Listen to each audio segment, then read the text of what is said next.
Hang on. We have audio now. Wait. Okay. Wait, no, they can't hear you. This is the greatest production ever. Okay, now they hear you. Okay.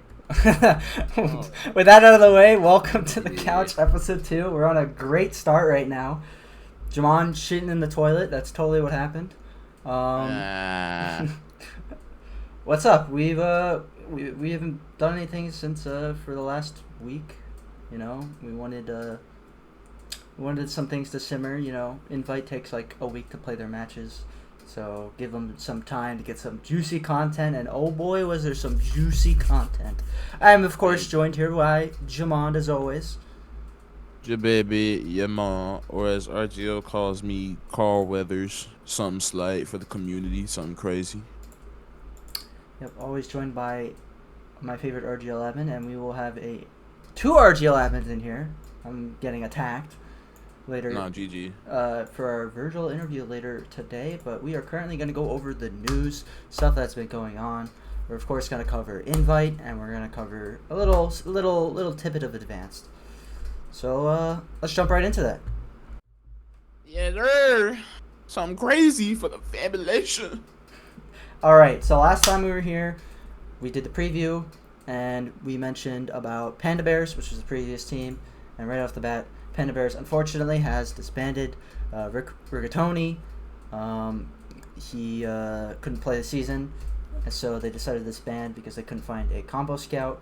I personally think would have been a great combo scout, but they decided to disband. With that, Estra Took My Homies was the runner-up of the team that actually wanted to play Invite. There was a lot of debate about that, at least for Advanced, I think. Man, debate. There ain't no debate.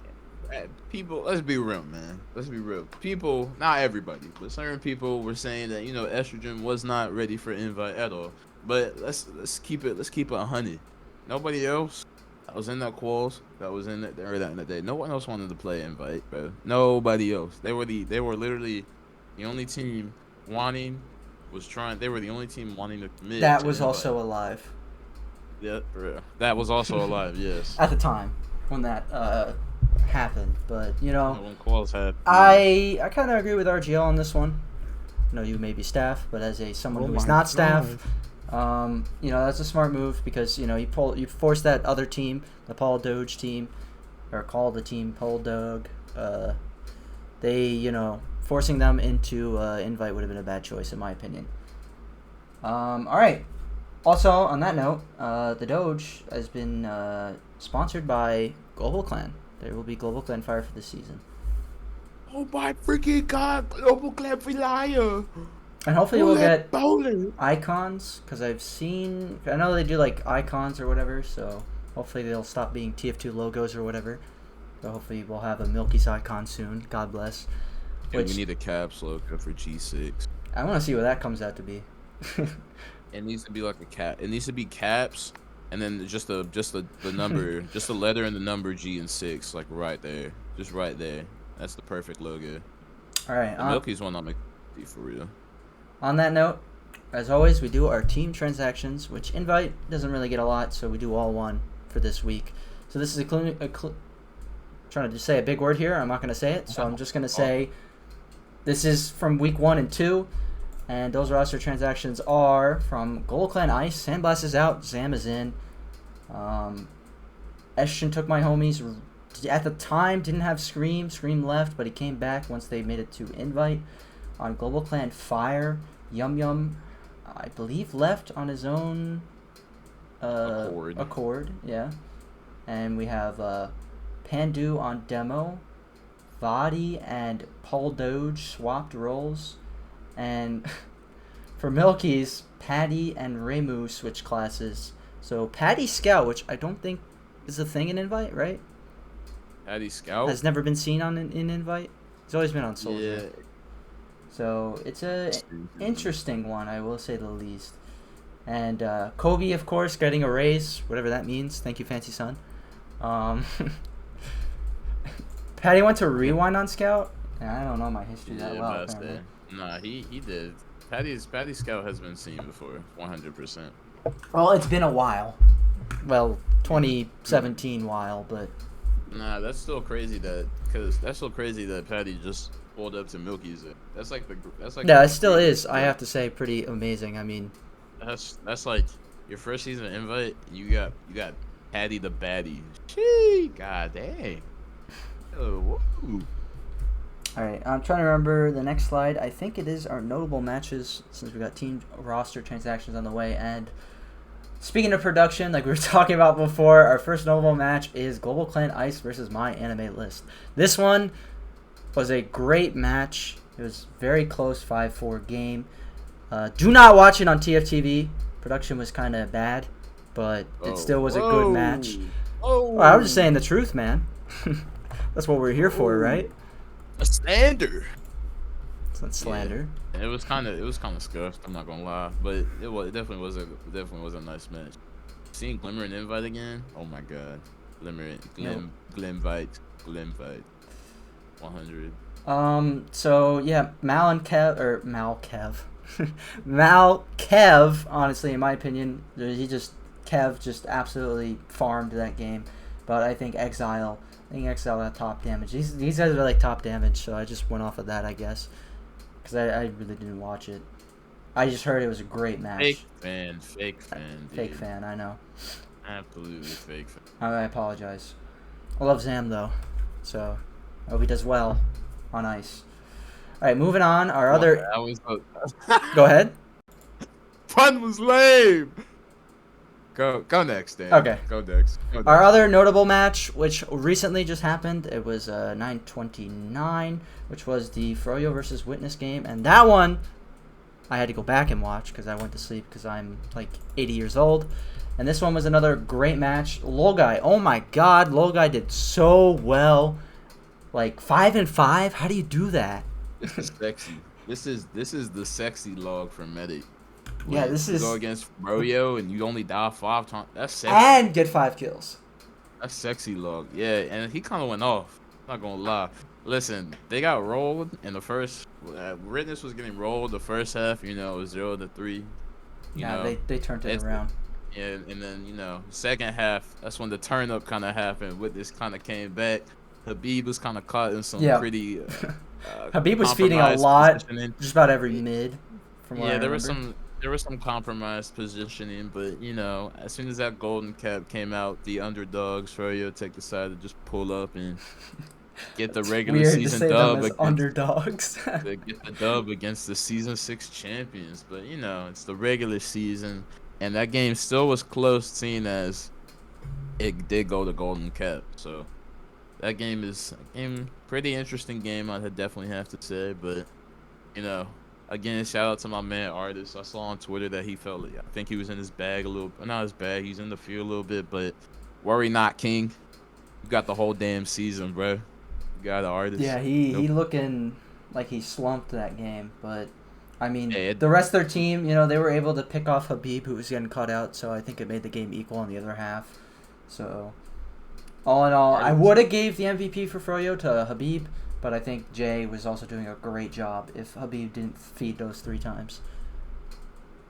Go ahead. I mean, the game itself was just very interesting in the most part. It was very, very interesting to kind of see how would I even put that? It was just very interesting to see how literally as soon as the first half was so dominant, second half, like we already talked about, was fairly even, and then golden cap, literally Habib just decides to goat up and turn up and hit every fucking pipe and every single sticky, which I just think is honestly just amazing.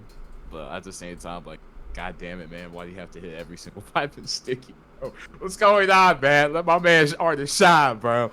But it's just how it be. The game was really nice. Laz definitely was making some. Oh my god, what's that shit from Jitsu Kaisen? I'm fucking weebing now. I need to chill out. Domain expansion, bro. Laz was getting turned up with it. And literally, Laz was getting turned. Lolguy was getting turned. Jay was getting turned. Everyone was getting turned, bro. Everybody in any way was just getting turned. Yeah, I mean, honestly, the MVPs were kind of hard to give out. I mean, like, you see Lolguy's stats, 32 and 16. I mean, that was still pretty good. I mean, he was, like, mainly defending Lolguy there, I think, though. Like, a lot of these deaths were for Lolguy. But, I mean, in the long run, it obviously paid out for their run there.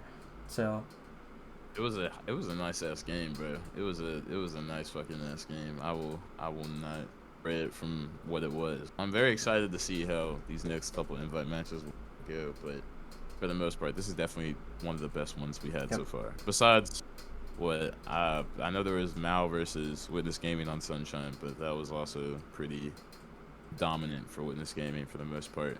So yeah, that was yesterday, right? I was gonna that one I was gonna watch today, but I was just doing so much for the couch, of course. So I didn't have time to watch that back, but I felt like that game was pretty one-sided.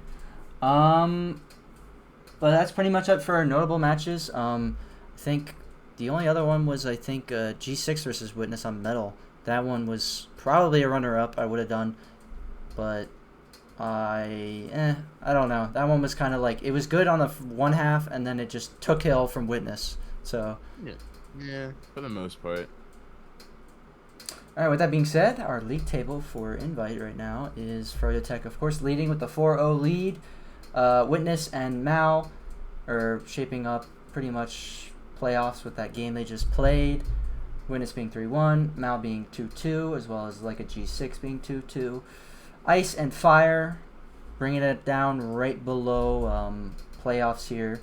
And Milky's and Estrogen played a game yesterday in which Milky's won their first dub in Invite. First dub and Invite, but let's be real. People will definitely say like that's not the real Invite win. You definitely probably hear it. Just saying it. I may just be saying it. I mean, but Invite, when Invite was like 10 teams, you really couldn't say that. But like now, it's like better shaped, I think. So we'll see how it goes for them. Yeah. See how it goes for the most part. Overall, like I said, really, really nice games that happen in Invite for the most part. Very excited to see what happens in the progression of the next week to 2 weeks per se. I know that on the 5th of October, just that I know out of my mind, Milky's has a match against Global Clan Ice, and then I think there's one on the 3rd that try to do these off my head without even.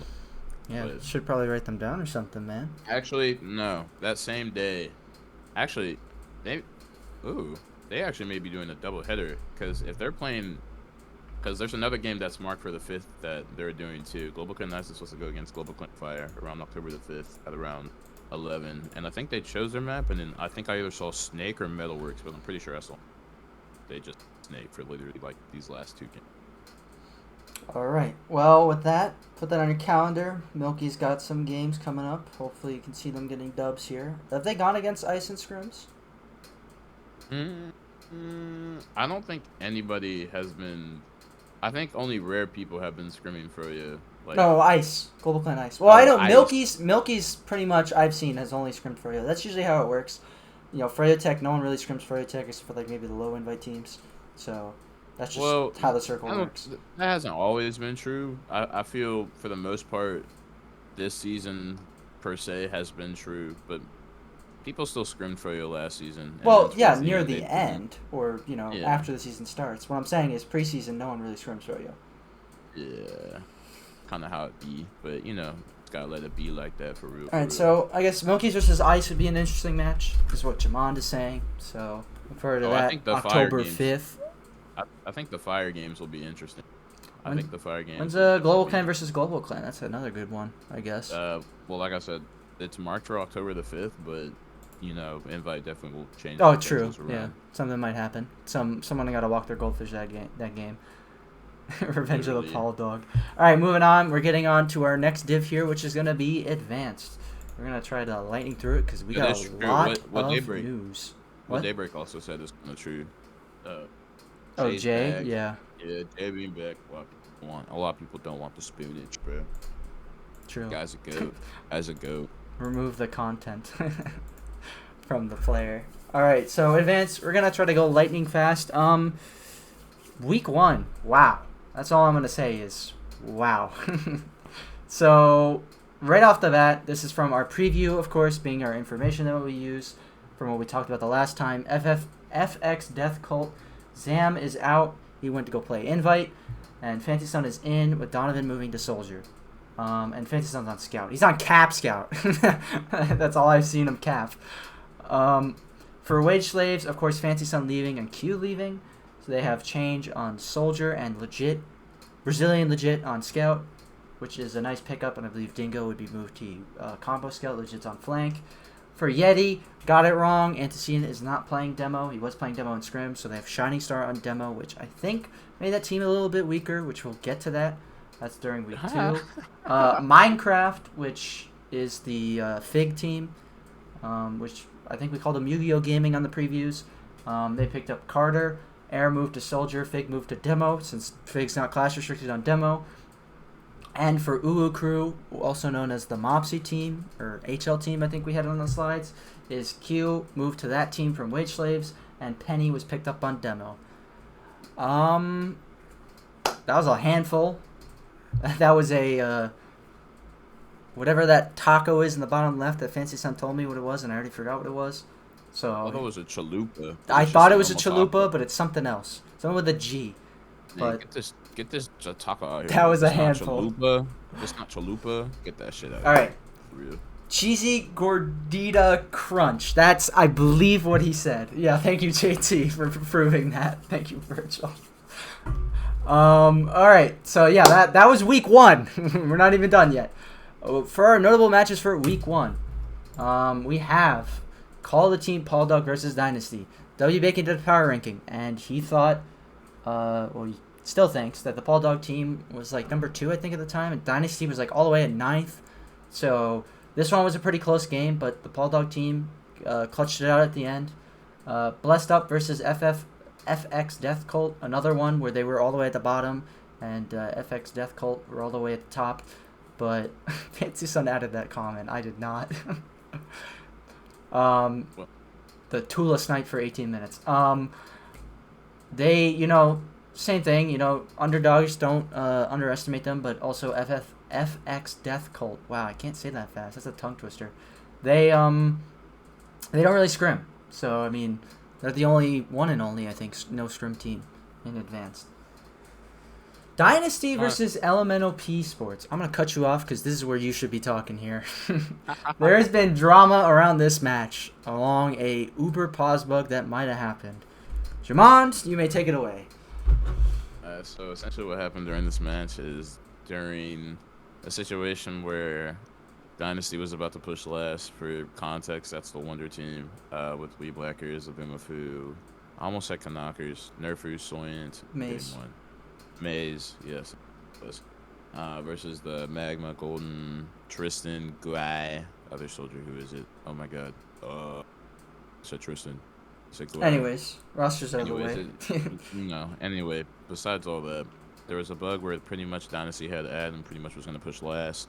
One of the players on the Magma Ball team, Nigma Ball, was actually lagging, so they decided to pause. But because the RGL plugins were kind of busted that day, the Uber build glitch that you get when you pause actually went straight into effect. So as soon as the pause ended, they went into last thinking that they still had full Uber ad to only be met with another Uber. Although the fight was one more into Magma Balls' favor, Soyan still got the back cap, which got him the half. But because of that essentially happening, we had to go ahead. I say we, but the admin and others kind of examined the game and went ahead and just gave the penalty over to the Magma Ball team for that half. From what I heard, it was a verbal warning. So, from sources of sources. So, assuming that means, that's the one warning they get. Next time they do it, obviously they get punished. Wonder, of course, as you may see, as he's saying in chat, RGL let them walk free. Doesn't think, they just slap their wrist and move on. It's a very niche punishment in the Dynasty opinion. Because, they had full Uber ad. They won that mid completely. I watched the demo back, and Polyphobia had like 50%, and then they did the pause thing, and then he had 100. So, in that situation where it could have gone the wrong way, it should have been overturned or something, but it wasn't, or penalized, excuse me. Yeah, go ahead and just drop a RGL bad thread October 1st, 2021. We'll go Yep. ahead and get that shit out the way. Well, Wonder already posted on TFTV, which, also TFTV's been having problems. But we're not TFTV, so we don't worry about that. Thank God, thank God, thank God, thank God. Having problems, thank God. All right, the other Anyway. match, Yeti versus the Couch, as I was saying before. Shining Star, new to demo, so kind of like a weak link type of team. But the Couch, people are sleeping on the Couch. W Bacon ranked them 13th, so. That match was really good, by the way. That match was very, very W good. Bacon sleeping on our sponsored team, man. Like rewatching a couple of these teams between that team and the Dynasty match. Pretty much every notable match, pretty good this week. Banksy's team, like I said, already getting the 3 over Epic Death Cole. What we're already talking about now between Yeti versus Couch Esports. That, like I said, that game was like really, really close. Like kind of with our players with the week, that kind of tied in. Kind of went ahead and said Saxophone because watching that game, he kind of just did like immeasurable stuff for his team to be able to kind of play off of it. Yeah, he's been doing really phenomenal. Saxophone. And I was going to give him that, but because I didn't want to duplicate it, so I went with Zabumafu. Well, I just thought that was like definitely one of the best games he played, especially against like players that have been kind of teaching him how to play the game since like like some of them, it's just kind of, or that he's played with like in pug scrims or whatever. So him doing well against those same players is very, very, very, very impressive in my opinion. Kind of the same with Edward and Dan's picks. Zabumafu and Stock just kind of blew their gourd out this week, but goalie wash plus demo man equal. Give me exactly. that baby. I felt like a no-brainer pick. I was lazy, but you stole my pick because I asked you first before I decided. So yeah, that's week 1 for advanced. We're gonna also really try to go fast for week 2. Week 2, we have our first dead team. Registered nurses, they're dead. Poor Mojo. Try to survive his team. And then there's, as you see there, Mopsy's great transaction here. Mopsy's trying to keep their team alive. And Goblin Zone, Bear and Muma switch classes. Muma was previously on Scout. Bear was on Soldier. So they just swapped. Muma's back on Soldier. Ooh, crew. Holy, this is a handful. Q and Penny left, I think, after the first match. I didn't have room for that on the other slide, so we moved to this one. Daffodil's banned. That's why. Daffodil's banned? Really? Demo? Yeah, done. Checks. Wow. I don't know if Karama's on it, but we have Nattleby and Liam on it, and Mopsy moves to Scout from Soldier. So I saw this game because JT's team, the Tiger Woods Landmine 64 beat this. Wait, hang on. An ad? Dude, Twitch did something. Hang on. Oh, did Twitch hit you with the ad? Dude. Oh my god. I swear to God, I didn't do anything. Oh my god. Dude, it's crazy. Twitch ads! I got ads! Oh my god! I swear I didn't do that, man. Twitch just I didn't do anything to, edit the stream. It just decided to fucking change the setting or something, man. Yeah, 5 cents. Thank you guys. Thank you guys for the 5 cents. Oh my god. That's why I have it disabled, because it fucking doesn't matter to me. Dude, I'm gonna get slaughtered. I got 2 ads. Yeah. Dude, I'm just fucking hitting all the oddballs today. Where would it be under?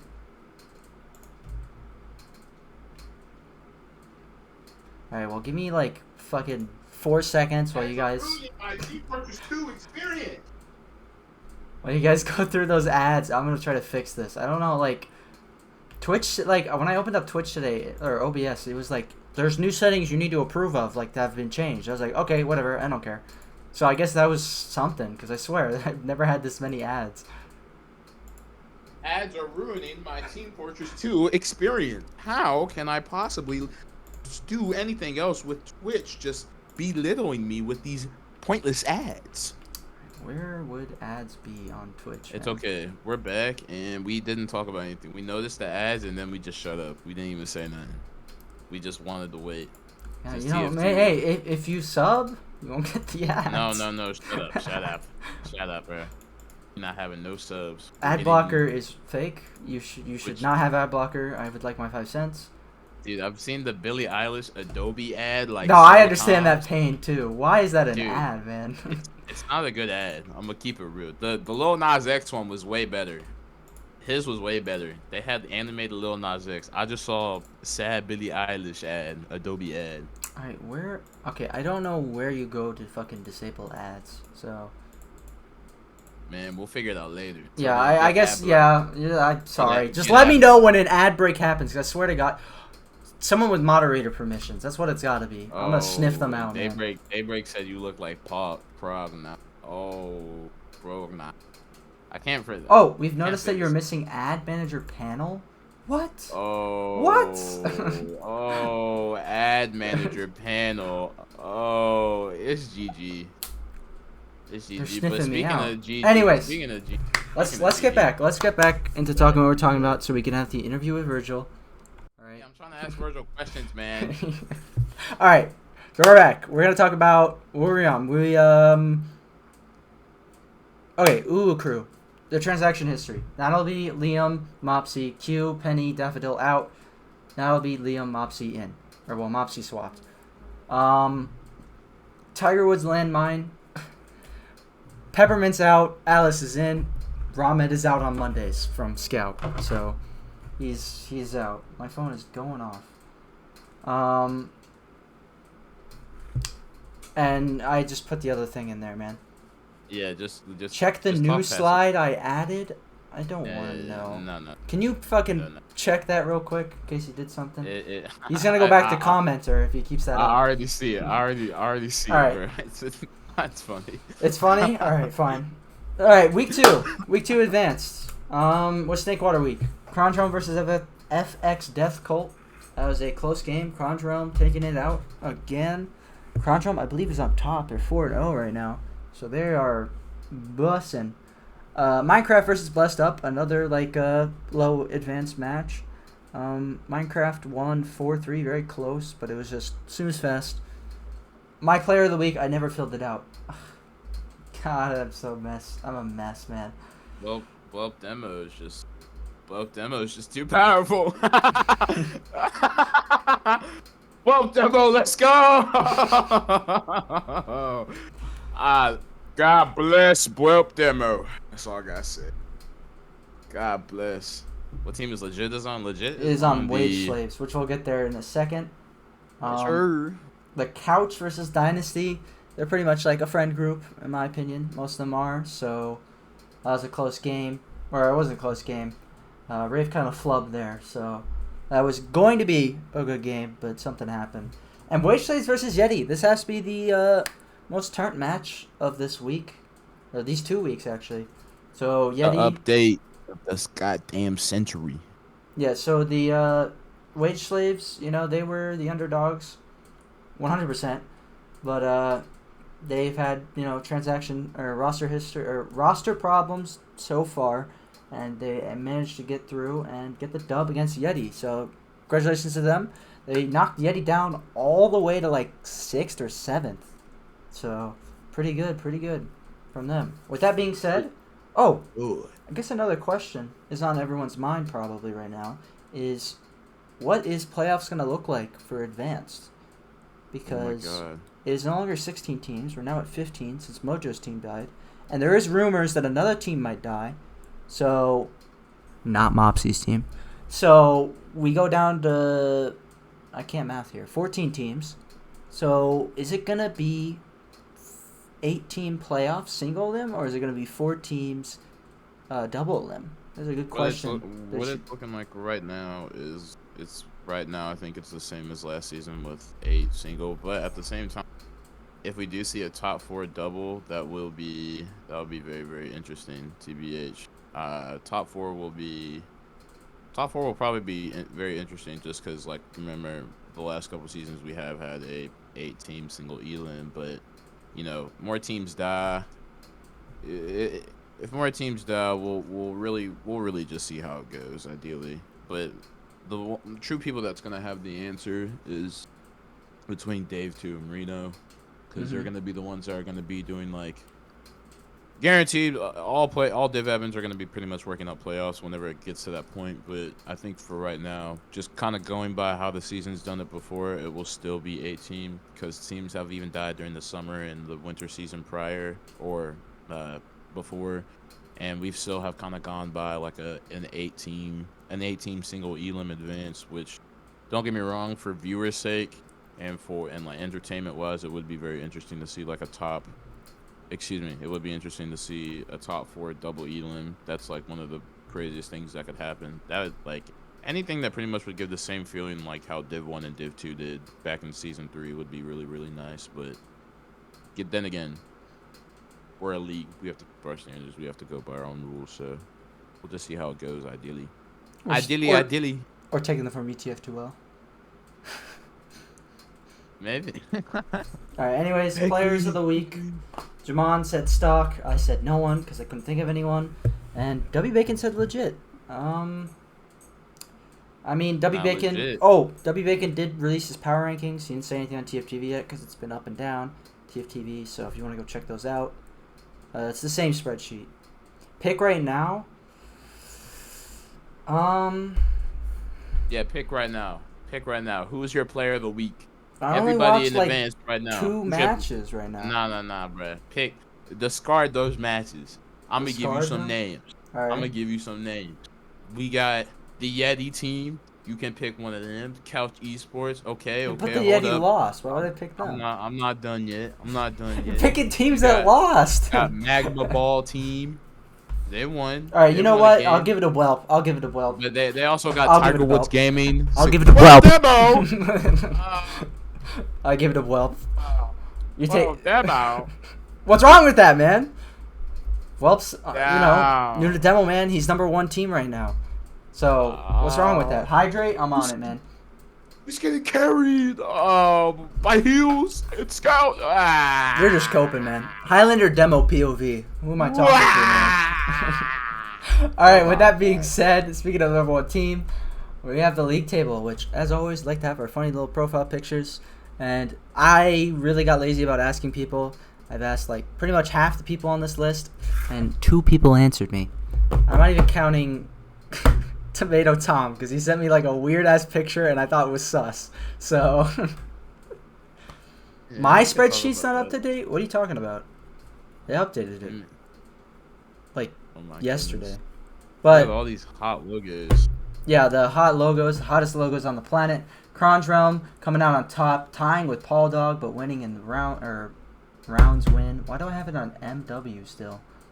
Elemental P Sports coming in at 3rd by, once again, rounds win, which actually I think is wrong. Dynasty would be 3rd. I don't think I updated that one because it says 17 and 8. Anyways, Dynasty. Oh no, that makes sense. Dynasty coming in 4th, Goblin Zone 5th, Wage Slave 6th, Yeti going down all the way to 7th, and Tiger Woods Landmine 64 making it in mid playoffs right now. God, they goated up. Damn. Do I go to the next slide? Am I gonna get banned from Twitch? It's safe. No, it's safe. Okay. And then we can go on to the Dynasty 1738. Yeah. All right, I'm going to the next slide. Fancy Son's 30th birthday party tomorrow. Happy birthday, man. What is this address? I hope this is real. God. I think that's fake. Oh my god. All right, that was actually worth it. Oh my god. He's turning 30. Oh my god. Why is Simple there? Why is Simple just there? Well, happy birthday to Fancy Son. Wish him a happy 30th. Make sure you RSVP with Simple. I'm sure he has the. You'll be telling Fancy Son. So. Wait, Virgil's gonna show up. What the? Oh my god, everyone's coming. Yeah, Virgil, you can come join the voice chat. We're gonna go right into this interview. I don't have a segue to this. Why'd you have to say it like that? I was gonna be all like, go ahead. Innuendo, conspicuous like Slider, be like, yo, just pop in the channel. No, you gotta pump it up. See, that's what it says on the slide. All right. Hateful. I'm hateful. Okay, man. Hateful. Go ahead, Jemond. Start us off. You're the interview man. It's Virgil. Welcome to the couch. Welcome. Thank you. How are you doing? Quiet for me. What the hell? Yeah, I'm doing pretty good. Nothing too crazy going on. Just schoolwork, admin stuff, I guess. Feel it. Also, you mad quiet. Dan, turn her up. I already did. Yeah, let me see if I can do anything about that as well. I'm using Mirror Man's mic, so I... Oh, it's all. Don't even.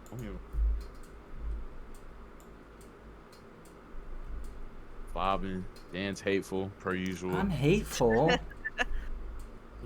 I'm hating this. I'm getting attacked by RGL Evans now. That's okay. Okay. We have to deal with it every day of the week. You have to deal with nothing. Get used to it. Fair enough, I guess, that comparison. But this ain't about me, it's about Virgil. So. That's true, but she is fixing her. Yep. I think this is about as good as I can get it. Oh, that's pretty good, actually. Okay, cool. Yeah, Virgil, welcome. Couch. Hello. Please. My first thing I would have to say is, let's keep it 100. Right now, you are the invite admin, and as the invite admin, you are, from what it looks like, at least a month, you are bringing forth change to what few would have never done. And the question I would have to ask you as of right now is, if you can, maybe just a little bit, if you can, that's okay. Do you have any thoughts, plans, or more that you pretty much have as being the invite admin, or even going forth? So say, maybe even after this season, maybe the next season you want to do it again. Have any thoughts, have any plans, some creative things going on that you think you may be able to share with the class? Sure. I think, well, first of all, the way we kind of address things in Invite are kind of twofold. We look at things that are kind of problem solving, so there's always going to be some like problems during the season, and that's fine. And we have to address those problems, so those are usually more short-term things.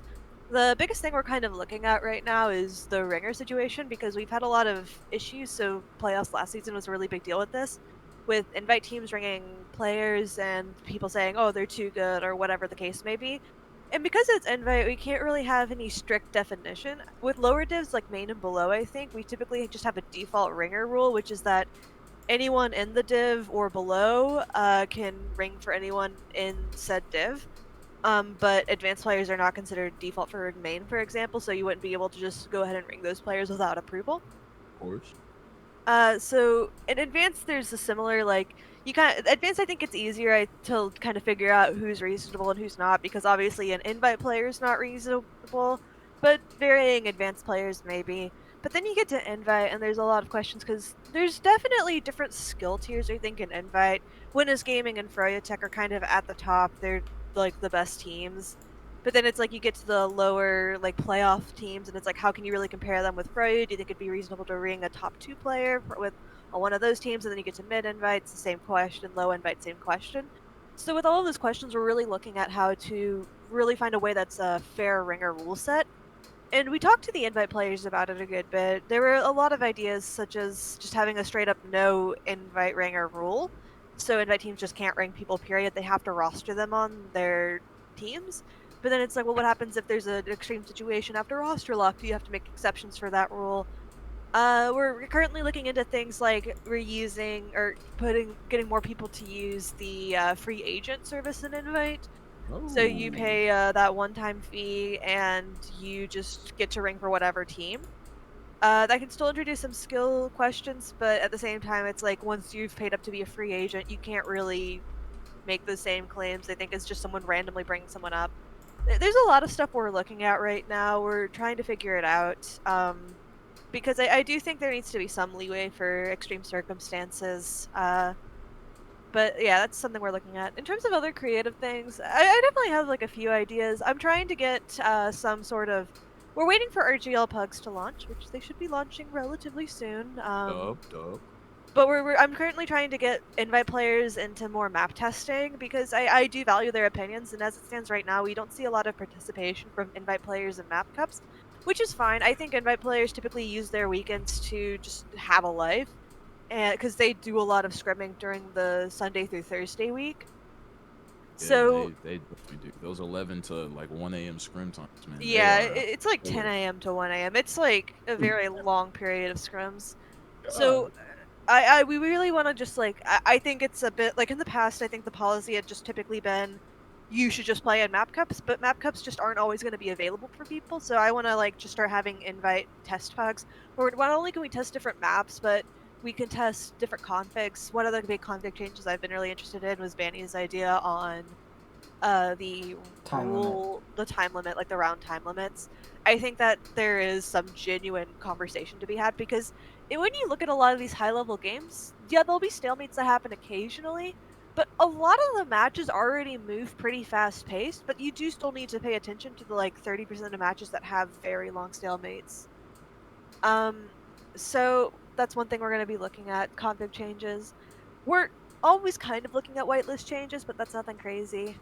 The one thing I think that's very long term, something I'm trying to work on, but it'll be like maybe a season or two before I can really get to work on that, is I want to bring back the in-game jerseys like we saw at the Let's I series. go. I Let's think that go. finding a way to make that doable for invite teams in general would be a really good investment for production value, and I think it'd be a lot of fun for viewers. And it doesn't even have to be a whole season long thing, it could just be a playoffs thing. I think that everyone would really appreciate just having the in-game jerseys back. And I Oh, think that like yeah. getting sponsors on board and everything would be really fun. Spectatorship would actually go pretty crazy with those ends. Because I remember, like, even when those came out in the I series, people were just having an absolute blast. Like, to just kind of just see that. Oh my god, it was so. Yeah, it's definitely like that's a very it's more of a minor thing, but I do think that once you get an invite, like I really want to give invites some prestige. I think that in the past, I don't want to say it's lost the prestige, but there's so many benefits you got from like going to LAN, the I series, things like that, that we want to kind of like bring some of that back. You know, make people excited to play invite. I don't want it to be seen as a chore when people move up. You know. Yeah, for sure. You want to keep it. You like you said, you want to keep it. You want to keep it like all that is holy. I would say, in my opinion, with that, put it on a pedestal essentially. Keep it on a pedestal that's kind of had over the years per se. Yeah, they're like Yeah. crazy. Yeah, I think those are kind of like the bigger ideas I have right now. There's a lot of little things we're always kind of looking at. I'm always just trying to make sure communication is better because I think in the past communication with the admin team kind of fell apart and it gave Invite a pretty bad opinion of their mods and admins. So I'm trying to make that better. Like overall, I've really seen my role as kind of someone that advocates for the Invite players to RGL. I try to make sure that their opinions are heard, and I try to make sure that they're still doing everything within the RGL rule set, but it's being applied fairly to them.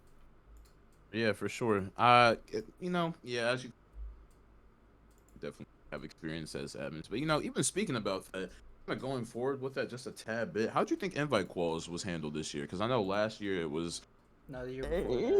The year or the year before that. before that, it was, The season Season before, season yeah. 7. it was very what's the word I'm looking? Last Rough. second, really. That sums it Yeah. up. Yeah. So, what are your thoughts behind that? And for going on to future endeavors per se with quals. Yes.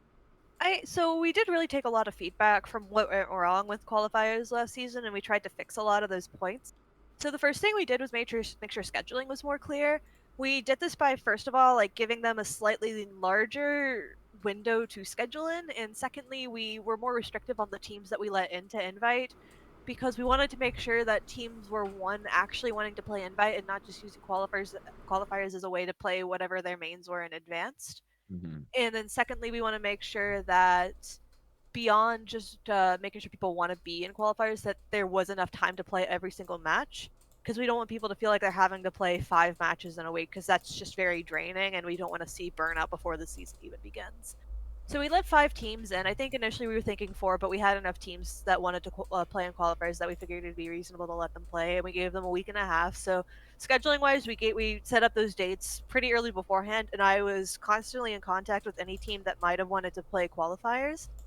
I made a group chat with every potential qualifier team and with every qualifier team that actually made it to quals.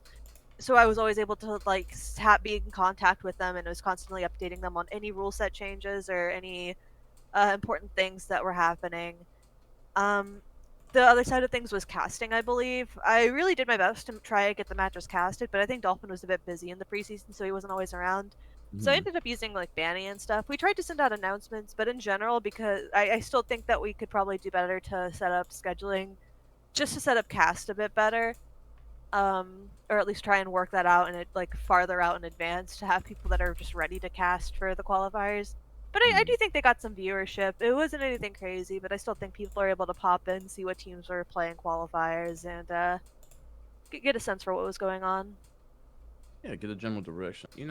And for the most part, just being the general invite admin as we see right now, it's already, oh my god, the trickle down effect is already just happening. We see so many good things spread out amongst it's really solid. Like it's actually really really solid work that you're doing, and Oh, there definitely are people who, like I appreciate it, and there are definitely people that are out there right now who definitely appreciate the work you've been putting in the invites.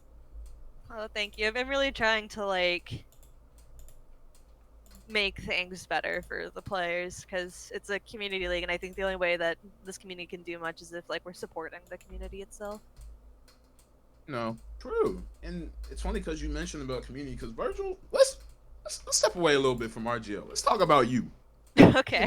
Let's get into you a little bit, man. Have you always gone by Virgil? And what was your history with TF2? Because I feel like right now, getting into the community, I'm trying to meet like all the boomers, all the zoomers, all the people in the middle. Like, what's a little bit about you, real quick? What's a little Oh bit that we God. can know about you? Am I considered a boomer? I don't think I'm considered a boomer. I wasn't Did you around. did I you play mean, ECA? I played looking, ETA, yeah. yeah, looking at the Oh, history, you're kind of newer to Invite. You've been playing around since, from what I'm looking at right now, season 25. You played Open. How's your starting your kickoff career here? I guess you could say. oh, Virgil Boomer. Oh, I don't think I'm a Virgil. boomer. I think I'm kind of that middle class. Like you played ESCA Open and I am, but then you started playing RGL stuff. Yeah, I would I, say, in my opinion, 20 like season 22 and down would be like boomer class. yeah, I could see that. Um, so I think, well, my alias is at least in TF2 has always really been Virgil. I think the only time it wasn't was when I was Brodinger on Faceit, because that was my Faceit account for some reason, which is just a stupid play on the name Schrodinger. Because I was in high school and it was really stupid. But Virgil just came from the fact that when I got picked up on a team, I just had the name Virgil the Poet because me and my friend were playing TF2 together. Like my real life friend, he was in my English class with me, and we were reading the Divine Comedies, and we just thought it'd be funny to name ourselves Dante the Pilgrim and Virgil the Poet, just as a little meme to ourselves. And then that's when I got picked up, so everyone just knew me as Virgil, so it stuck. Hey, wait, you're real? I swear to God, I thought your real life name was Virgil. What the hell? No. What the... My real life name is Anna, not Virgil. Oh, what the dude? I'm being played by everybody. Josh isn't Josh. Virgil's not Virgil. Yeah, I got some bad news for you. I'm not alfredodan. My name's not Dan. You have a lame name, dude. You actually just Come did. on, But man. that's and I guess the one more important question as to, since we're already kind of talking a little bit about your TF2 history more, is how exactly, in your opinion, or at least in your POV, did you get into TF2? Just TF2 and then competitive in general. Did you hear about that? How'd you... So for TF2 in general, my friends showed me Germa and Star videos, and that's when I really started playing. I think my first real introduction was when I saw the Meet the Mercenary series, and I was like, "Oh, this is cool." And I tried playing it on my laptop with like 5 FPS, and I was like, "What's happening?" And then I stopped playing. Then I saw Germa and Star playing, and I was like, "Oh, this looks fun. I want to play." So I started playing that. It was my first FPS, so I gravitated towards Medic mostly because I didn't have FPS experience. So obviously, Medic was like the easiest one for me to pick up. Yeah, for sure. And then I ended up playing Medic in a pub one day, and someone was like, "Oh, do you want to join my Highlander team?" And I'm like, "What the fuck's Highlander?" Sorry, I don't know if I should swear. But they're like, "What's Nah, you're Highlander?" fine. You're fine. Go ahead. And so that's how I kind of got into competitive Highlander. I played Highlander for a bit before bridging onto sixes, and I just found I liked sixes a lot more. So The I'll right dabble way. with Highlander occasionally, but I mostly just play sixes at that point. And then played EGC for a few seasons, played some ESCA, and then ESCA died. And now we're here. I think that's just funny how everyone I've talked to, Highlander was the first game. Bro. That's seriously, by the way, that story is probably the same arc as mine. It literally like sounds like I'm saying that story.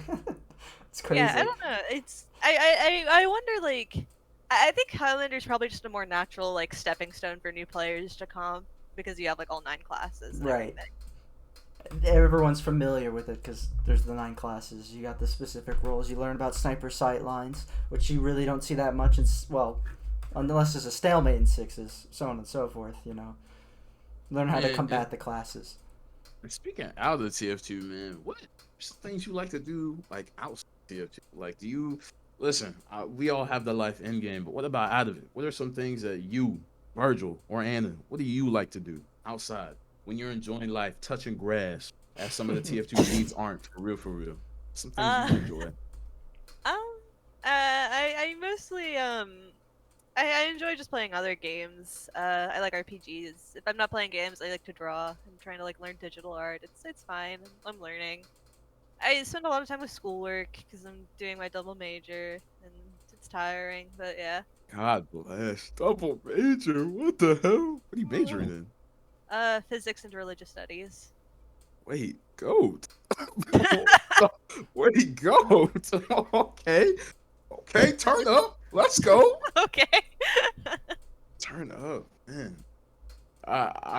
Dude, double majoring is probably one of the hardest things like I've just seen people do, and I thought it was easy doing it my sophomore year of college. Now learning that it is the worst thing I could have ever tried to do, but you know, I guess it's fun for the most part. But it be what it be, man. Be what it be. But it's actually interesting because, dude, I'm so shocked that your name's just not Virgil. I'm actually so mad. Like, I'm actually just mad. I'm mad. So you mentioned playing TF2 on the. Do you still play TF2 on the laptop, or you got like a whole? Artist I setup. actually. So not funny story, just a weird story. In my sophomore year of high school, I was doing a program called the IB program, and in it you got to do a year-long personal project where you design your own project, carry it out, and then talk about your results. For my project, I decided I wanted an excuse to build a gaming PC, and so that's exactly what I did. And like I played it up like it was some super complicated like feat of computer science or whatever, when really it was just I ordered parts and put them together. Like it wasn't anything crazy, but whenever I told it to like the teachers at the high school, they were like, "Wow, this is so crazy complicated. It's crazy you did this." And I'm like, "Yeah, I did that." And they just kind of like gave me good grades for it. So kind of just came out with like a nice PC after that. Dude, the fun. Oh, it's the worst thing. It's like the hardest shit ever. You need to be a. Oh my. It's like, yeah. Lesser. It's like, yeah, like a hard drive that stores like computer memory and stuff, and it has like a terabyte of like storage, and this is how hard drives work. And I like made it super complicated. I used a lot of buzzwords, and it's been nearly like 7 years or something since I did that, and I don't remember what all I said. I just remembered I tried to sound as flashy as possible to like just make everything I didn't seem more complicated than it actually was. Dude, your name's not Virgil, and you finesse a computer. God. Oh my god. That's the funniest shit I've heard in a while. Holy moly.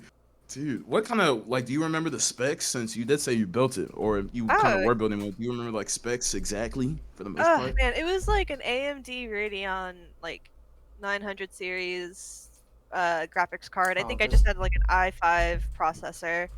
Or it might have been an i3 at the time. I remember specifically, like, the term Sapphire was in the name of the full name of the graphics card, but it was just, like, a 900 series, like, AMD graphics card. Oh, yeah, okay. So you pretty much had, like, the... Well, no, keep going, excuse me. Yeah, it wasn't anything crazy. I think I had, like, just whatever random hard drive I found. A fucking random disk drive I got, like a Sony disk drive I got from, like, Best Buy the day of. Because I forgot that, like, because I didn't have a fucking flash drive to put Windows on. I know that feeling. Yo, I know that feeling well. Yeah, and at the time, like, I didn't actually understand what I was doing because I was, like, 15 and stupid. And, like, in my mind, I was like, you know what? I should get a fucking disk drive instead of just like finding a way to like put a Windows on a flash drive. Yeah, so I you don't know. pretty much had like I'd say for 2016 you pretty much had the GOAT computer, but now since we have like the 3K series that came out for Nvidia, we got like Radeon's pretty much just outperforming everybody in terms of CPUs and more. And we have Yeah. yeah, pretty much. Okay, so you pretty much had the dude. That's what I have kind of. I have like the GOAT PC from 2016, and then now it's just complete sharp. But beggars can't be choosers for the most part. Yeah, I no, I think that with that whole like it was a pretty solid computer for the time, but it was definitely a bit bottlenecked by the fact that like I had like it was like a sub 60 hertz monitor for the first while that I was playing TF2, hmm. and then the TF2 like just generally runs pretty poorly on like 8 gigs of RAM, I think, or at least something with my setup made it run pretty poorly on 8 gigs of RAM. So like TF2 was it wasn't like the best, but it was still pretty good. And then I was always playing on a table that was like the height of the table only came up to my knees, so I was like hyper hunched over when I was playing video games. I felt that, yo. Were you were you like, how would I put this? Were you like one of the people who like once they found out about TF2 they were like the super addicts, I guess, like, oh my gosh, I have the TF2 curse. I can't quit the game. I quit the game. Psych, guys. I came back and I've been playing TF2 for 24,000 hours. You know what I'm like something slick like that, I guess. I mean, I only have like 5,000 hours in the game. I really enjoyed playing like competitive and scrims and stuff, but I've never really found like MGE or casual pubs like super fun. I would play a lot with friends way back in the day, but now it's like I really just enjoy like playing the occasional pug scrims and matches if the option's available. I was never really super into just like it was always the competitive side of me that I was like competitive side of TF2 that I was like drawn to. It wasn't just TF2 itself, I think. I think Yeah, like a good game has like a lot of good aspects to it. I just really like the competitive outlet of it. connections, the community itself, and more the community itself. Well, The community itself is something else. I mean, nice yeah. people, Yeah. also not very nice people. Yeah, I was gonna say like maybe not the community, but the connections you made with people. That's Yeah. probably the better way to put that for sure. Yeah. I would ask you maybe this. Going a little bit back to TF2, in terms of RGL, and I won't put my own opinion on it because this is about you. But in terms of RGL versus the community, because we've had some as admins, we've had some battles. We've had some battles with some of the Controversies. community. That's the We've word had you're some looking bad. for. We've had some battles, some controversies that happened. But in your words, in your own opinion, what do you think? You can be as honest as you want. You can cuss up a storm, slur it up. Okay, maybe not slur it up, but maybe not slur it up. I'm not But gonna say that. in your own opinion, how do you feel that we stand right now as a league versus the community? And because we're wanting to become like a better team to kind of make things a lot smoother. Like you said, you wanted to make the experience better for players or more. But what do you think on the bigger scale in your own field? I think so. Part of okay, this is probably going to be a rather idealistic answer, just because that's kind of like how I trend in general. All I good. hope we're at a turning point. I feel like Invite in general is starting to have a more positive outlook on RGL, and usually that sort of thing can trickle down. We're still seeing like some there's always going to be people that are unhappy with decisions, and that's okay. There's always going to be like a valid reason. But I think that like as long as we're keeping the like lanes open for discussion and communication about the decisions, we can really work those things out. Because for example, I don't think I should have a problem saying this, but when the Panda Bears team died, we were really trying to figure out who to move up. And initially, we were saying we should move up the phone and stock team because they were kind of like next in line. They both them and the Scream team won only like 1-0 matches against the other three teams in qualifiers. Um, but the phone team beat out the Scream team. So we were talking, and like I said, hey, I told Yami, I think we have to move you guys up, and he said I don't think you should, and like gave me all these reasons, and we just talked about it for a while, and then I talked about it with Reno and Scream, or not Scream actually. Scream was not allowed to be involved in the discussion because he was a Involved. player on Yeah. the Miami team. But we talked about it, and eventually we were like, you know what, I think we can make an argument for this season that we can let the Scream team in because we weren't really clear on what would happen beforehand, so teams were going into qualifiers with different expectations than we had, and it's unfair to fault teams for having different expectations when we didn't clearly line out what to expect, right? So, Sure. with that, we were like, also, well, there's also a reason, like, the Scream team really wants to be, and Xander's team wants to really be in Invite, whereas Phone team doesn't. And it wasn't, like, a huge disparity in skill, like, an obscenely, like, wonky skill level. I think the Xander team, they haven't gotten a win yet, but they're still able to take rounds off of, like, higher Invite teams. Like, I think they took rounds off the GCI team.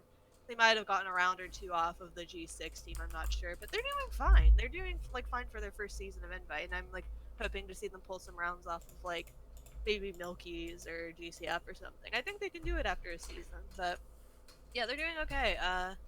So I think ultimately we made the right decision. It was just, and the reason we were able to make that decision was just by keeping communication open and making sure we actually listen to people when they think we made an error in our decision making. You know?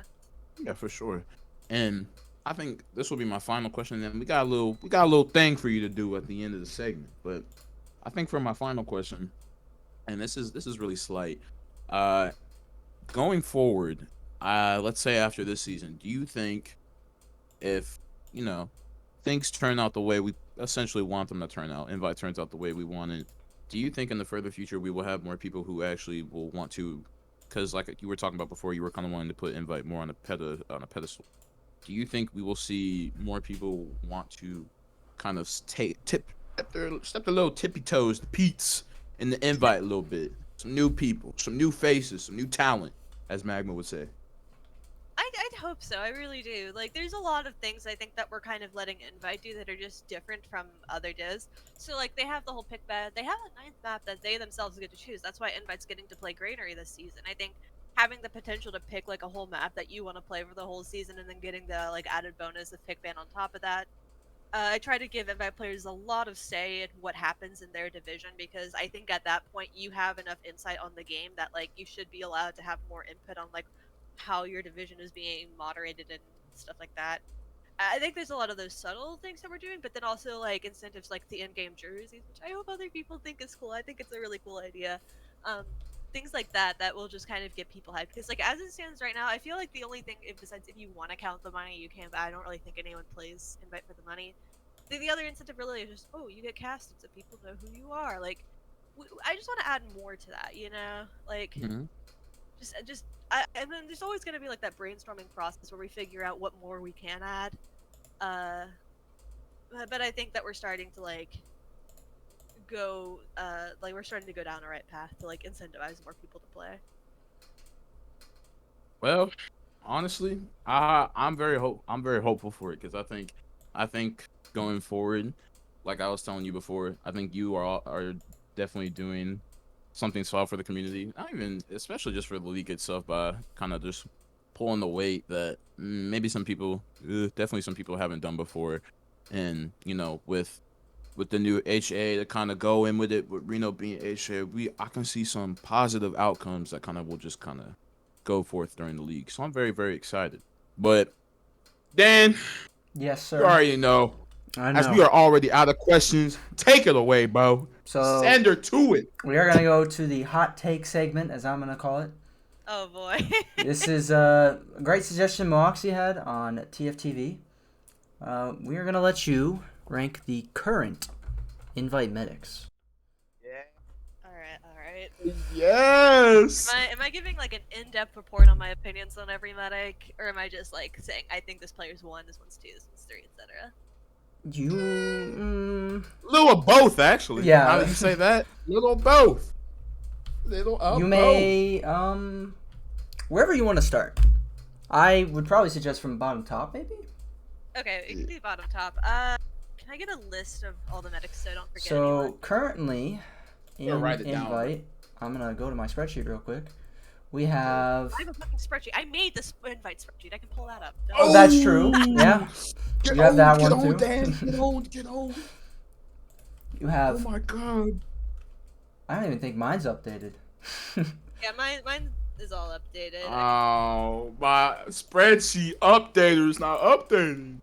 Hey, mine's updated. No, mine is also updated. I'm stupid.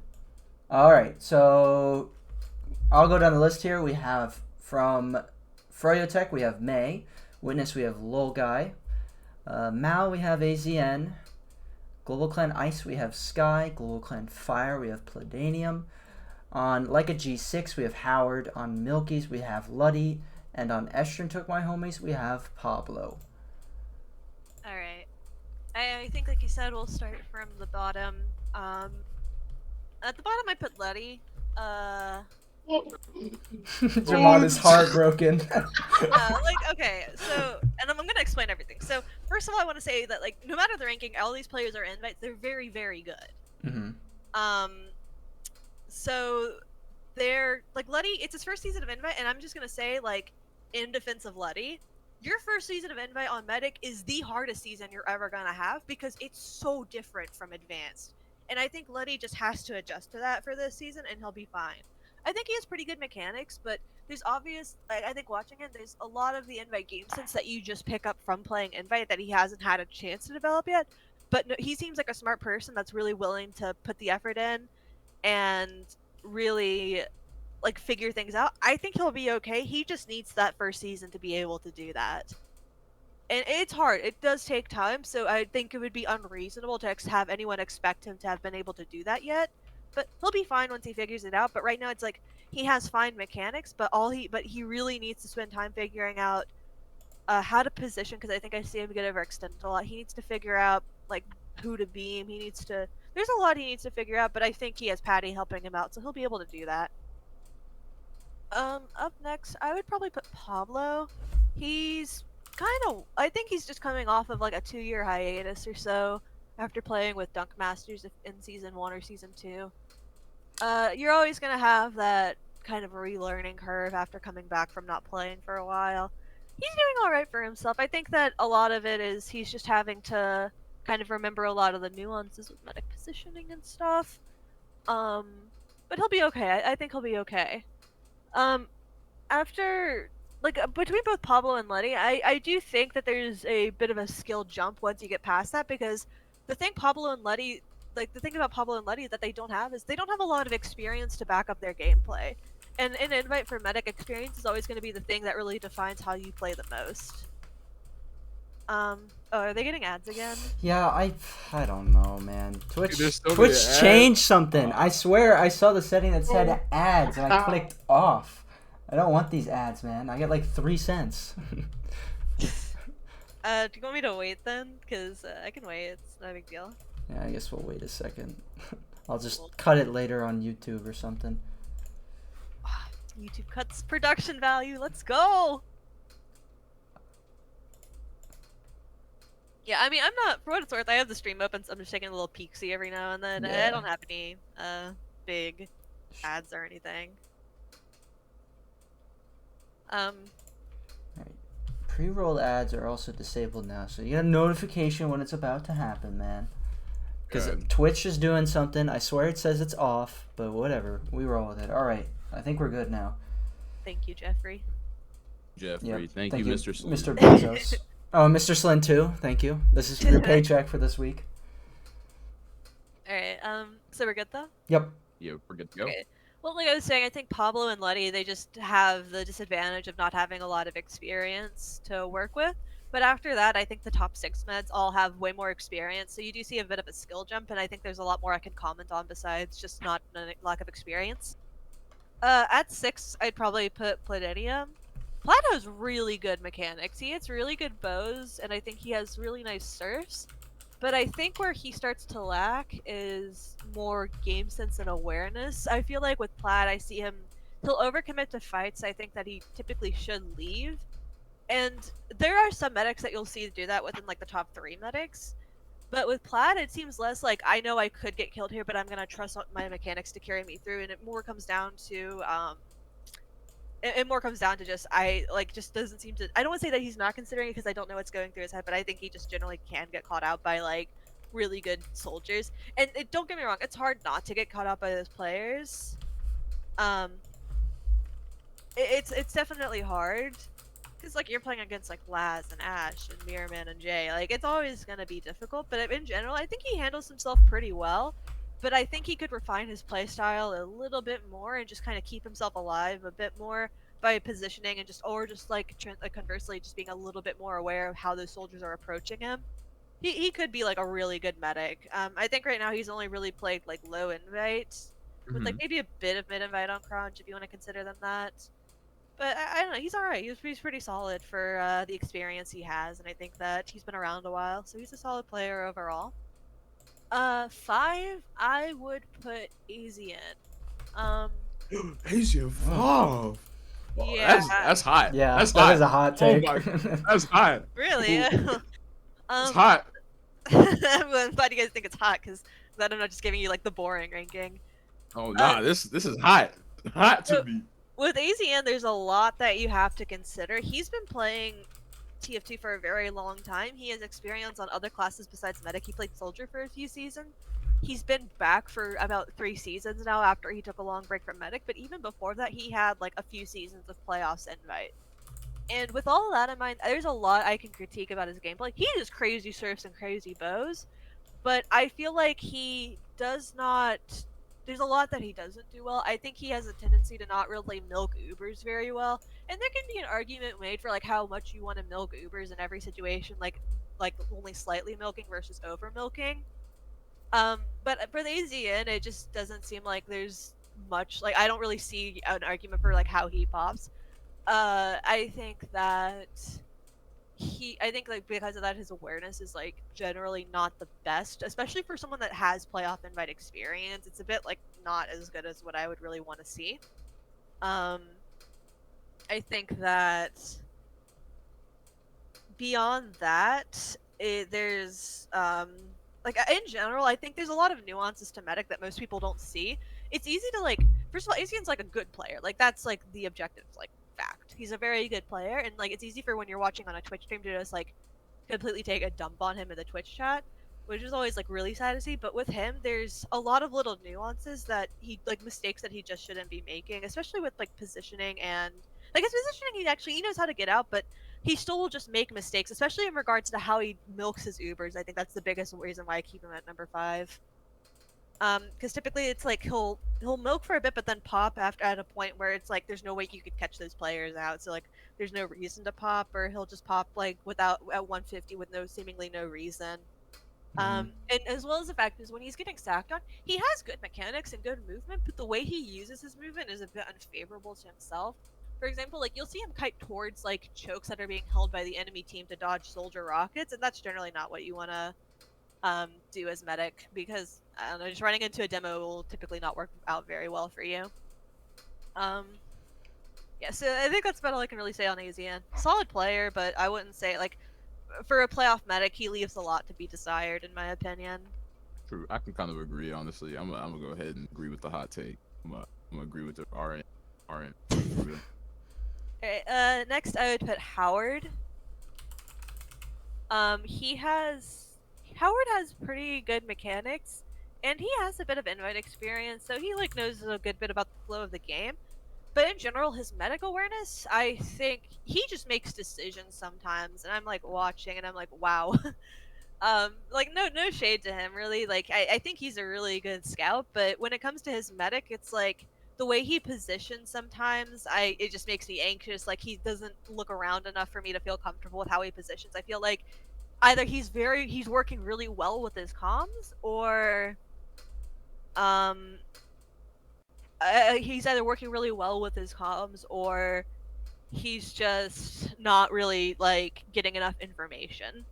With that in mind, he has good stats, which is always like really interesting to me, because the decisions I see him make, it just seems weird to me that he has the stats that he does. But at the same time, I think it's because he baits his team in times where he probably shouldn't be baiting his team to stay alive, and as a result, his team isn't able to do what they need to do. He'll position himself weirdly and get out, sure, but it's like his whole team dies as a result of that. So in general, I think he like, I kind of get the feeling that Howard plays for his stats a lot, and yes, Sleepy Joe at number 3. I do think that he plays for stats a lot, and that's fine. Like it's fine if you want to like focus on stats, because there is some value in that. But as a result, I think that he doesn't really do enough to support his team or enable his team to the best of their abilities. And I think because of that, his team, they don't get bottlenecked per se, but there's just a lot to be desired in that regard. Number 3, I'd put Sky.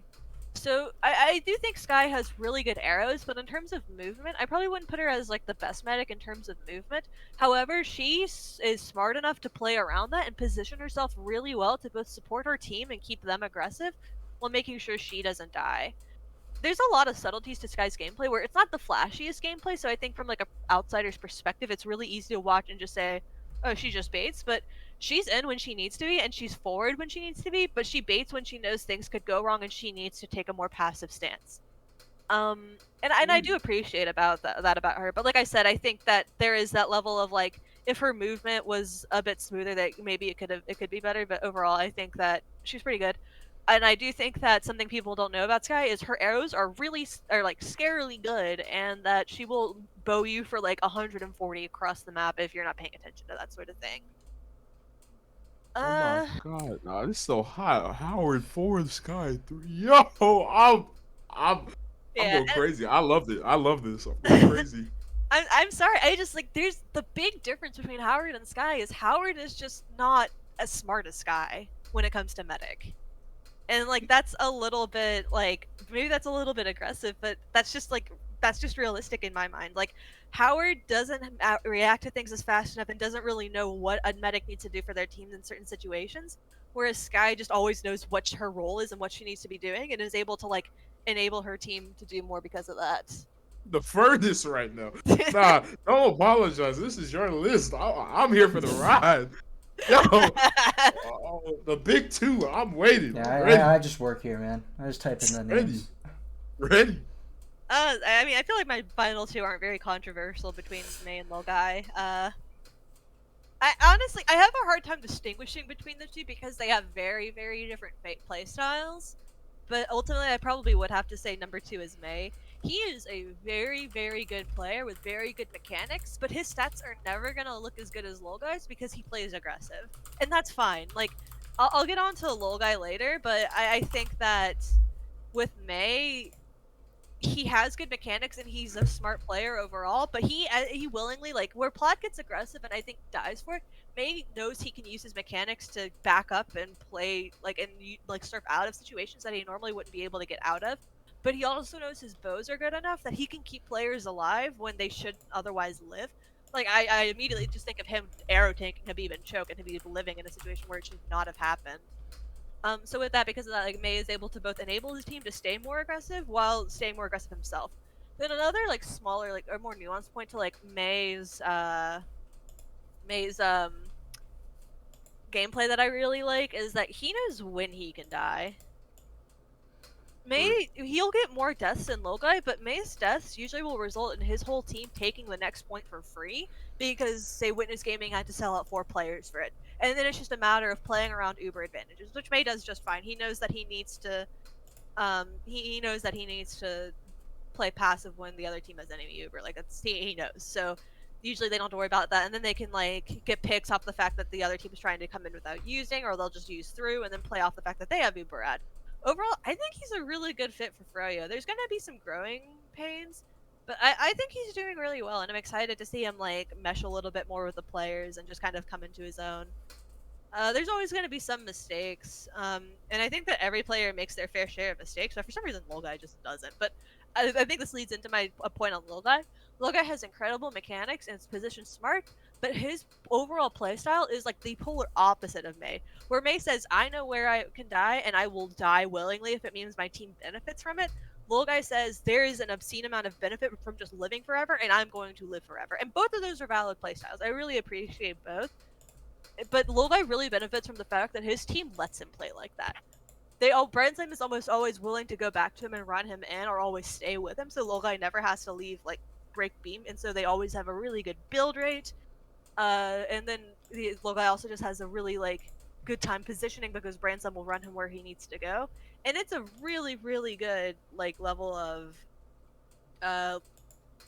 say, like, team meshing, I suppose.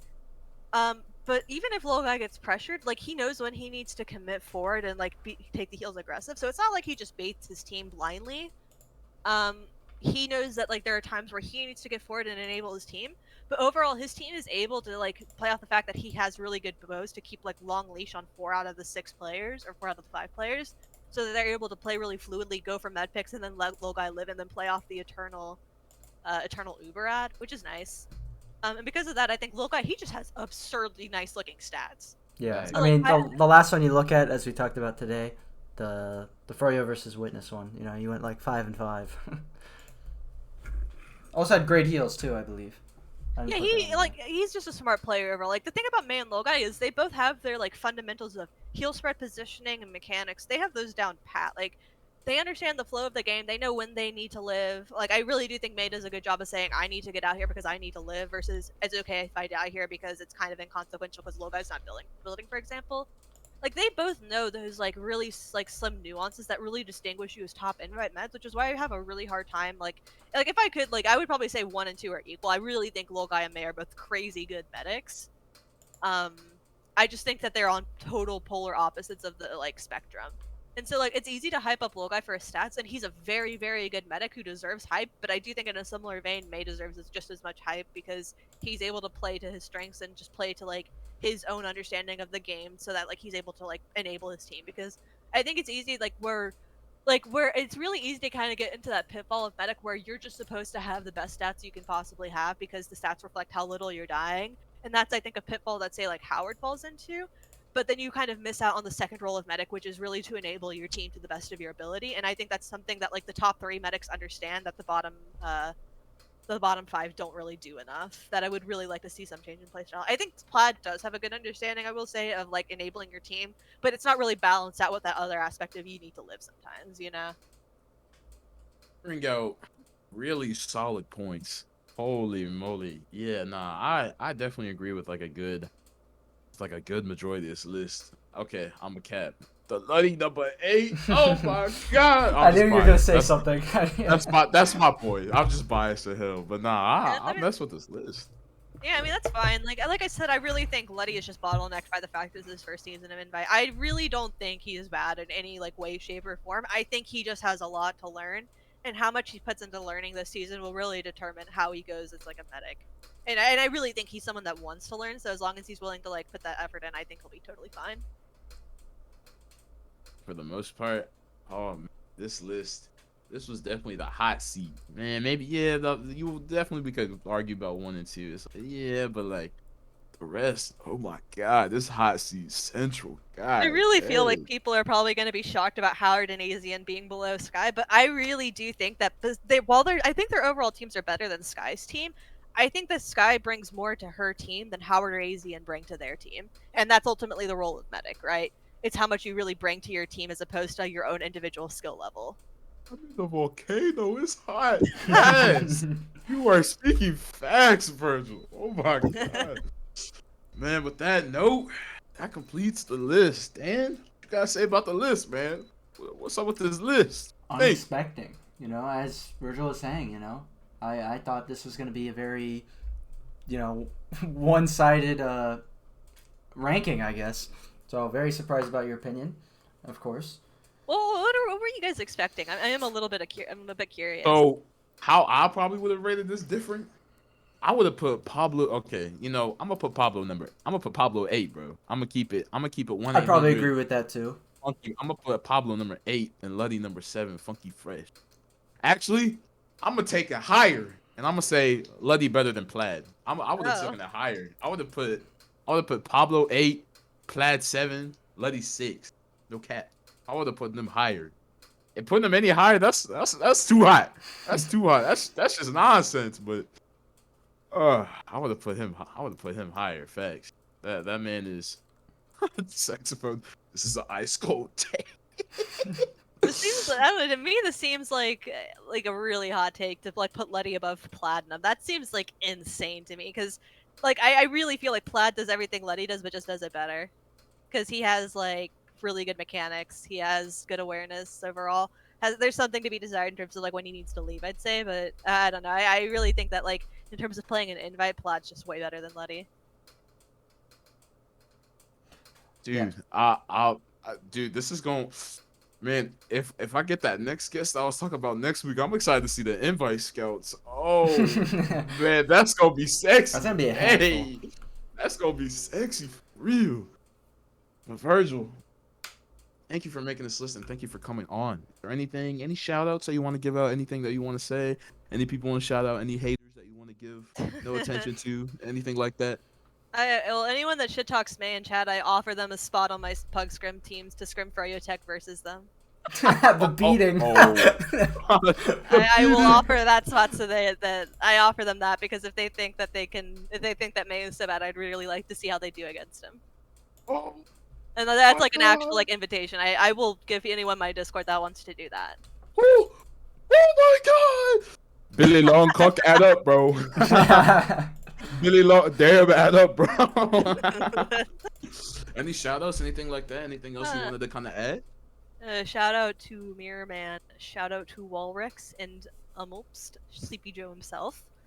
Shout out to Peppermint. I love her, and I want to add, I think she got done dirty by her team. I think that advanced players don't know how to treat their medics, and I will stand by that for my whole life. It's hot. It's hot. It's so hot. Yeah, I think that's all the shout outs. Yeah. Well, me personally, I have a long list. So Dan, who you got, man? I don't got shoutouts this week, man. Shoutouts to you playing Highlander.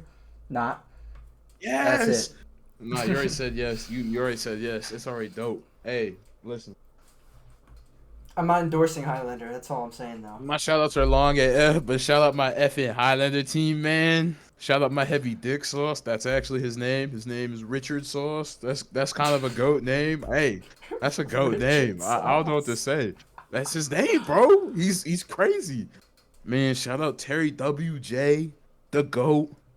And he gonna be like, nah, I'm not the GOAT. I'm just a casual guy. Shut the hell up, Terry. You're the GOAT.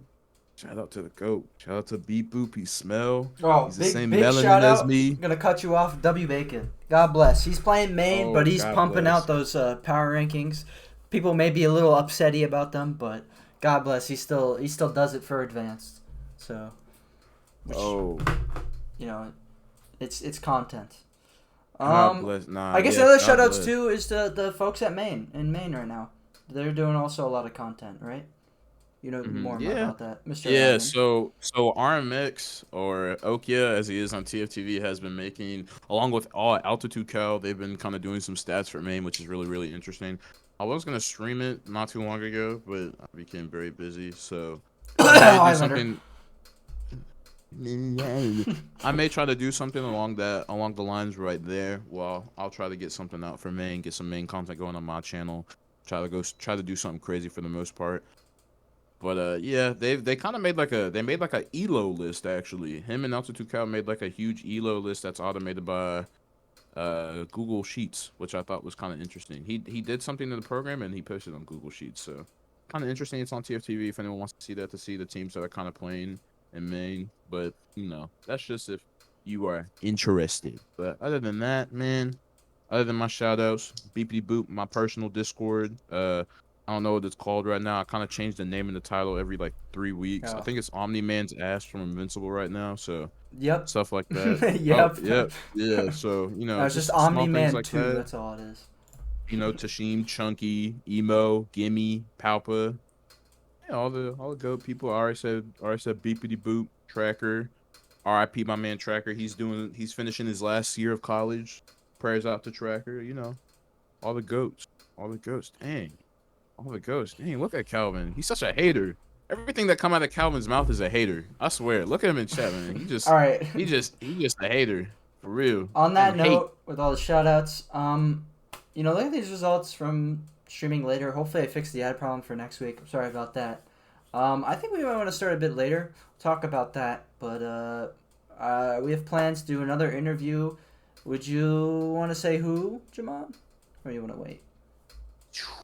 Next week, I'm going to try to snag either Caps from G6, Caps or Soapy from G6. Oh my God, I'm such a big fan. Oh my God. I will try to get either of them from G6, and if I do not get them from G6, I may have the legendary, the AI himself, Mr. Sin Carmel, something crazy, even though he's not playing. But you know, it's always nice to have input.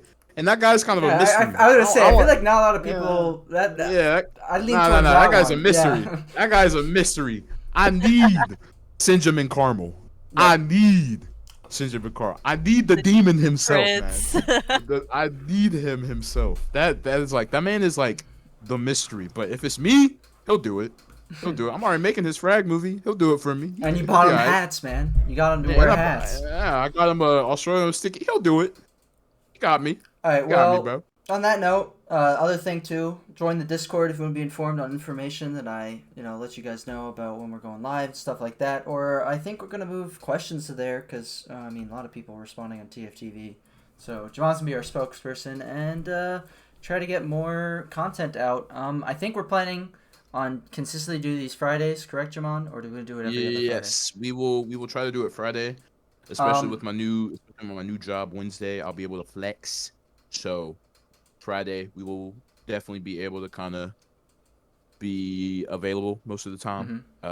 Also because Highlander, because oh my god, I hate Highlander. Dan, oh my god, I'm afraid of Dan. I hate Highlander. But for the most part, we'll try to get them out Fridays. I also think we're probably gonna. I think we should move it maybe an hour later. We'll talk about that. I'll say something about it on TFTV. But yeah, look forward to the possible Caps, Soapy Meister, or Sin Karma interview for next week. Which please, I think we should do Sin Karma. And of course, it's COVID still. Delta variant or whatever's going on in the world. Stay safe, mask up, whatever it is. Play the intro when you play the intro. Yeah, that's what I was gonna end it off with, and I think that's it. Thank you once again, Virgil, for coming on.